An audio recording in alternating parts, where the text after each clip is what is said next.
Hello my friends and followers. So there is a new agreement in Astana. However, there is a lot of speculation surrounding this agreement. Some claim that this will pave the way for partition of Syria on sectarian and ethnic basis. I say no. In the previous video, you can find the link here. I explained how the United States and Israel, and also alongside Saudi Arabia and Israel, are trying to divide Syria on sectarian and ethnic basis, starting from southeast of Syria. They're moving their forces from this area to that area, and this is what happened in the last week. Actually, if you check the difference between this map and this map, you will realize that what I said is true, and these forces are trying to seal the borders with Iraq against ISIS, because obviously the job of ISIS is over and everybody wants to get rid of this Frankenstein monster that they created in order to overthrow President Bashar Assad.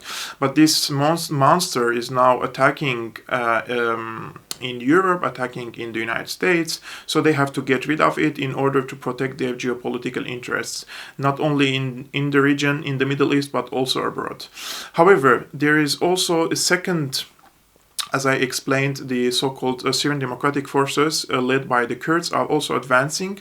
They occupied Tabaka airbase, and they are moving forward to Al-Raqqa city. Now, if we check the agreements that some of the Raqqa clans are making with ISIS in order to allow them to go out of Raqqa, the Americans are allowing ISIS forces to go out with their individual weaponry, but most importantly with the 4x4 Toyota trucks. This is very important. They're allowing them to go out with their Toyota 4x4 trucks so that they can easily move towards their Ezzor. The Americans want ISIS to go to their Ezzor and occupy their Ezzor airport. This was happening before Astana agreement. So now the Astana agreement came and decided to do de-escalation zones. I will explain what the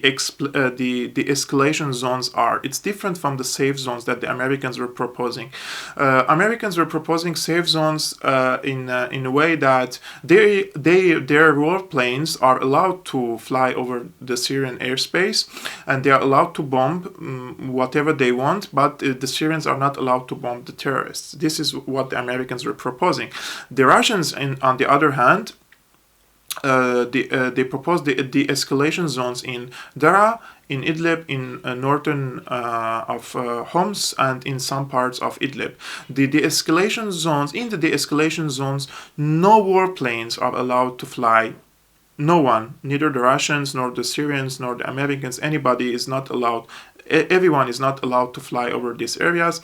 The purpose of this agreement is to stop the fighting between the Syrian army and the so-called opposition forces in these areas, but most importantly to stop the fighting between the Turkish-backed forces from Idlib, that they are, every time the Syrian army is advancing, for example, somewhere, the Turks send their proxies, and from Idlib to South Aleppo, for example, or to northern Hama, as happened a few weeks ago, and they foil the Syrian army advancements in different places, because the Syrian army is forced to send reinforcements from different areas to the place where these terrorists are attacking.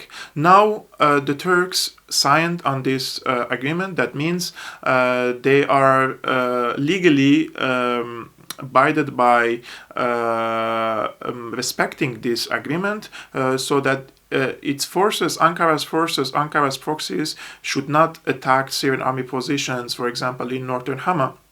That's why I believe the Syrian army is now able to send reinforcements, for example, from Tartus or Latakia, the Eagles of Desert, or the Tiger forces, for example, to Palmyra front, and that's how to advance towards the Ezzor. I said in the previous video that the Syrian army is trying to advance to this area, but I believe we had a shortage of manpower. But now we will have the upper hand, and try to advance towards Deir Ezzor in order to break the siege on Deir Ezzor by ISIS, but most importantly to stop the American plan to send the ISIS fighters from Raqqa to Deir Ezzor in order to occupy it. If the Syrian army, and I believe they will, arrive to Deir Ezzor, sooner or later they will protect the city, and the Deir Ezzor military areas will be a starting point to fight terrorism in that area, but most importantly to strip the proxies of Israel, Saudi Arabia, and Jordan, and the CIA in southeast of Syria, that they are trying to advance towards the Abu Kamal, to seal the borders with Iraq, to strip them from the political and geopolitical benefits that they are trying to get from this area. This is a very important battle. Now, some people are claiming that the contrary, that this will lead to division. I have to remind these people that the first article of the agreement, the de-escalation zone agreement, states that number one, the agreement is guided by the provisions of the UN Security Council Resolution 2254. And most importantly, the second one is reaffirming their strong commitment to the sovereignty, independence, unity and territorial integrity of the Syrian Arab Republic. This is very important.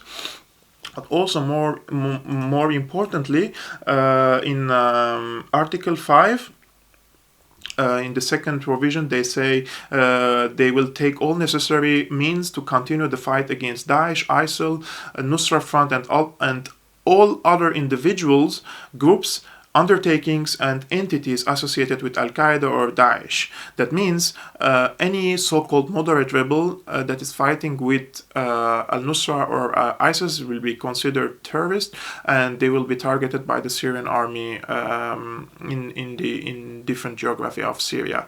Now, if we check the reactions, we see that the so-called opposition Riyadh platform, they were so angry by this agreement because they know, they are very well aware that they was nothing without Al-Nusra Front, and if they disengage themselves from Al-Nusra, their power will be like 1 to 10. You know, if they have, let's say, power counted to 10, their power will be 1. So the most strong force fighting with them is Al-Nusra, Al-Qaeda. In the contrary, the Syrian government warmly received this and accepted this agreement because they know their priority is now to crush ISIS and eliminate this existential threat on Syria, and move forward towards Deir Ezzor, protect its interest in Eastern Syria, prevent the partition of Syria on sectarian and ethnic basis. Personally, I'm optimistic by this agreement. I believe sooner or later Suhail Hassan, the Tiger, and Issam Zaharuddin, they will meet in Deir Ezzor and break the siege from the civilians of Deir Ezzor trapped since almost 4 years in that area. So, my friend, that was all for today. I wanted to elaborate the agreement of the new agreement, the escalation agreement in Astana, and clarify that this will help the Syrian army and will prevent and block the American and the Israeli project to divide Syria on ethnic and sectarian basis. See you. Ciao.